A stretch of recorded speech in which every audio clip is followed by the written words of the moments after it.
আজকে আমরা HLOOKUP formula নিয়ে আলোচনা করব। প্রথমে জেনে নিয়ে HLOOKUP ফর্মুলার মাধ্যমে আমরা কোন কাজটি করতে পারবো। এখানে আমার যে চার্টটি দেখতে পাচ্ছেন, এখানে শপ 1 এর জন্য কিছু প্রোডাক্ট কোড দেওয়া আছে, প্রোডাক্ট 1, প্রোডাক্ট 2, এবং এই প্রোডাক্টগুলোর জন্য যে আইটেম এর নাম এখানে দেওয়া আছে। Then sales quantity, like product 1 হচ্ছে cell phone, I mean mobile phone, sale হয়েছে 700 পিস, এবং সেলস অ্যামাউন্ট হচ্ছে, আই মিন ভ্যালু হচ্ছে $8 million or taka, whatever. So এই চার্ট থেকে আমি যখন এই প্রোডাক্ট কোডের জন্য সেলস অ্যামাউন্ট বের করব, এই ক্ষেত্রে আমাকে HLOOKUP ব্যবহার করতে হবে। যেমন আমি এখানে যখন প্রোডাক্ট 3 আছে, প্রোডাক্ট 3 এর জন্য সেলস অ্যামাউন্ট হচ্ছে 75। আমি যদি প্রোডাক্ট 2 এর জন্য বের করতে চাই, প্রোডাক্ট 2 এর জন্য হচ্ছে 2 মিলিয়ন। সো আমি যখন এখানে 2 করে দিব, 2 মিলিয়ন। আমি যদি 5 করে দিই, দেন হচ্ছে 40 মিলিয়ন। সো টেবল রেঞ্জ যখন হরাইজন্টালি অ্যারেঞ্জ থাকবে, সেই ক্ষেত্রে আমরা HLOOKUP ব্যবহার করে কোনো একটা ভ্যালুকে সার্চ করে আমরা রেজাল্টটি পেতে পারি। সো শুরু করার আগে আমি একটু দেখে নিই ভার্টিক্যাল চার্ট এবং হরাইজন্টাল চার্ট বলতে কি বোঝায়। আমার এই চার্টকে আমি যদি ভার্টিক্যালি সাজাই, দেন আমি এই চার্টটি সিলেক্ট করে কন্ট্রোল সি, দেন এই সেলটি সিলেক্ট করে পেস্ট স্পেশাল ট্রান্সপোজ, আমি একটু ছোট করে নিচ্ছি শীটটি। ওকে, সো এখানে দেখুন আমার সব লেখা আছে হরাইজন্টালি, বাট এখানে সব লেখা আছে এভাবে, অ্যান্ড প্রোডাক্ট কোডগুলো, দেন আইটেমের নাম, then sales quantity and sales amount. Normally আমাদের ম্যাক্সিমাম টাইমেই চার্টগুলো থাকে ভার্টিক্যালি, কিন্তু কোনো কারণে যদি আমাদের চার্ট এভাবে যদি সাজানো থাকে হরাইজন্টালি, সেক্ষেত্রে আমাদেরকে HLOOKUP ব্যবহার করতে হবে। যখন ভার্টিক্যালি থাকবে, দেন আমাদেরকে VLOOKUP ফর্মুলা ব্যবহার করতে হবে, যেটা আমি গত ভিডিওতে বলেছিলাম। সো এখন আমি এই অংশটুকুকে ডিলিট করে আমরা আমাদের ফর্মুলা লেখার কাজটি শুরু করে আমি একটু জুম করে নিচ্ছি। ওকে, এখন B10 সেলের মধ্যে এই প্রোডাক্ট 5 এর জন্য আমার সেলস অ্যামাউন্ট বের করব। সো প্রোডাক্ট 5 এর জন্য সেলস অ্যামাউন্ট হচ্ছে 40। সো দেখি আমরা কিভাবে HLOOKUP ফর্মুলার মাধ্যমে ব্যবহার করতে পারি। ইকুয়াল সাইন HLOOKUP, এই ড্রপ ডাউন মেনু থেকে আমি ফর্মুলার মধ্যে ডাবল ক্লিক করলাম। যখনই ফার্স্ট ব্র্যাকেট চলে আসবে, আমি কিবোর্ড থেকে কন্ট্রোল A প্রেস করে ফাংশন আর্গুমেন্টটি ওপেন করব। যখনই কোনো ফর্মুলা আমি ফার্স্ট টাইম লিখবো, আমি ফাংশন আর্গুমেন্টটি ওপেন করব। কোনো কমপ্লেক্স ফর্মুলা যদি হয়, ফাংশন আর্গুমেন্টের মাধ্যমে লিখলে বুঝতে অনেক সুবিধা হয়। সো এখানে লুকআপ অ্যারে হচ্ছে প্রোডাক্ট 5, এই সেলটি অর্থাৎ A10, দেন টেবিল অ্যারে। টেবিল অ্যারে হচ্ছে এই রেঞ্জটুকু আমি প্রোডাক্ট থেকে সিলেক্ট করব, কারণ প্রোডাক্ট 5 এইটা আছে এই প্রোডাক্ট রো থেকে শুরু করে সেলস অ্যামাউন্ট পর্যন্ত। দেন আমার রো ইন্ডেক্স নাম্বার। সো আমি যে টেবলটি সিলেক্ট করেছি, এই টেবলের মধ্যে কত নাম্বার রো এর ভ্যালুটি আমরা নিব। সো 1 2 3 4, যেহেতু সেলস অ্যামাউন্ট 4 নাম্বার রোতে আছে, আমরা এখানে 4 দিব। অ্যান্ড দেন আমরা এক্সাক্ট ম্যাচ যেহেতু বের করব, আমরা ফলস টাইপ করব। সো এখানে রেজাল্ট দেখতে পাচ্ছেন 40 মিলিয়ন, আমি ওকে দিয়ে দিলাম। ঠিক সিমিলারলি যদি আমি আবার ফর্মুলাটি যদি দেখাই, দিস টাইম আমি ফর্মুলাটি 2 এর জন্য দেখাচ্ছি। এখন আমি অ্যাগেইন HLOOKUP লিখব, দেন লুকআপ ভ্যালু হচ্ছে A11, দেন টেবল অ্যারে। সো এখন আমি টেবল অ্যারে এই রেঞ্জটুকুকে সিলেক্ট করে, দেন রো ইন্ডেক্স নাম্বার হচ্ছে 4, দেন কমা ফলস। আমি এখানে ডাবল ক্লিক করেও করতে পারি, অথবা হাতে লিখেও কাজটি করতে পারি। ব্র্যাকেট ক্লোজ করে এন্টার দিয়ে দিলাম, রেজাল্ট হচ্ছে 2 মিলিয়ন। ঠিক সেম ফর্মুলাটি আমি আরেকবার দেখাচ্ছি। এখন আমি প্রোডাক্ট 3 এর জন্য দেখাই। HLOOKUP and then lookup value হচ্ছে প্রোডাক্ট 3 অর্থাৎ A12, কমা দিয়ে টেবিল অ্যারে। এখন আমি রেঞ্জ সিলেক্ট না করে এই রোটুকু সিলেক্ট করব, সম্পূর্ণ রোটুকু। যদি আমাদের এই রেঞ্জটি অনেক লং হয়, অনেক বেশি বড় হয়, সেক্ষেত্রে টেবিল রেঞ্জ সিলেক্ট করার চেয়ে রো সিলেকশন করা অনেক বেশি কনভিনিয়েন্ট। সো আমি টেবিল অ্যারেটি সিলেক্ট করে রো নাম্বার হচ্ছে 4, দেন কমা ফলস, এন্টার দিয়ে দিলাম। 75, 3 এর জন্য রেজাল্ট হচ্ছে 75, হুইচ ইজ রাইট। সো এখানে আমি 3 ভাবে দেখিয়েছি। প্রথমটি দেখিয়েছি ফাংশন আর্গুমেন্টের মাধ্যমে, দেন তারপরেরটি দেখিয়েছি কিভাবে সিনটেক্স দেখে দেখে আমরা ফর্মুলা লিখবো, অর্থাৎ লুকআপ ভ্যালু হচ্ছে A11, টেবিল অ্যারে হচ্ছে B2 থেকে F5, দেন রো ইন্ডেক্স নাম্বার হচ্ছে 4, রেঞ্জ লুকআপ হচ্ছে ফলস, যেহেতু আমরা এক্সাক্ট ম্যাচিং নিয়ে কাজ করছি।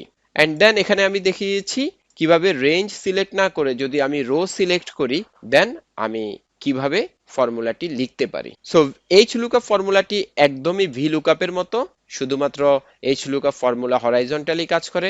আমরা এই এইচ লুকআপ ফর্মুলার কিছু লিমিটেশন দেখিনি।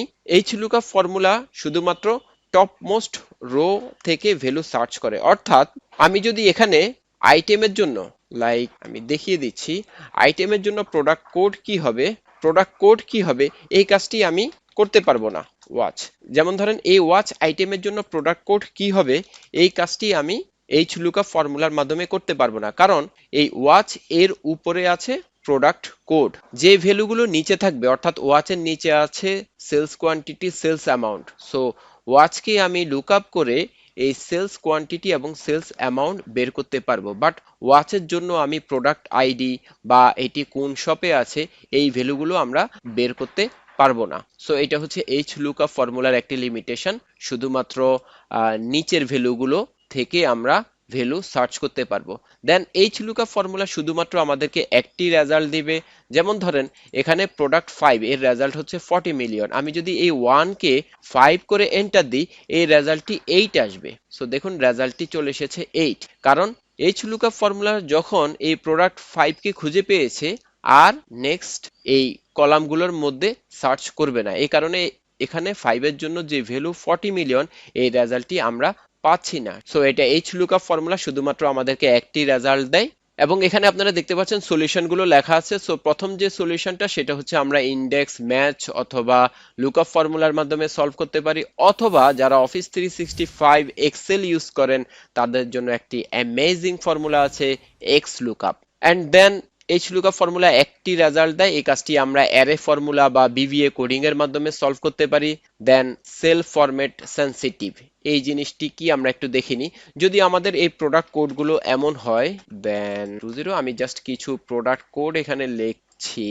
এখন ধরেন আমি যখন 101010 করব আমার রেজাল্টটি কিন্তু এখানে আমি পাচ্ছি, কিন্তু আমি যদি এই সেল ফরম্যাটকে এখান থেকে গিয়ে টেক্সট ফরম্যাট করে দিই দেন আমি রেজাল্টটি পাবো না। দেখেন আমি যখন এন্টার দিয়ে দিব আমার রেজাল্টটি আসছে না, কিন্তু এই রেজাল্টটি আসছে। এর কারণ হচ্ছে 101010 নাম্বার শো করলেও এখানে দেখতে পাচ্ছেন একটি অ্যাটেনশন নোটিফিকেশন আছে, এর মানে হচ্ছে কনভার্ট টু নাম্বার, অর্থাৎ এই সেলটি নাম্বারে নাই। এই সেলটি আমি এখান থেকে গিয়ে জেনারেল থেকে টেক্সট করেছি, কিন্তু টেবিলের মধ্যে যে নাম্বারগুলো আছে এগুলো নাম্বার ফরম্যাটে আছে।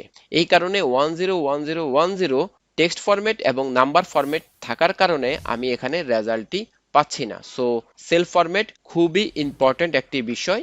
অ্যান্ড দেন কেস সেন্সিটিভ কিনা, no, H lookup formula case sensitive না।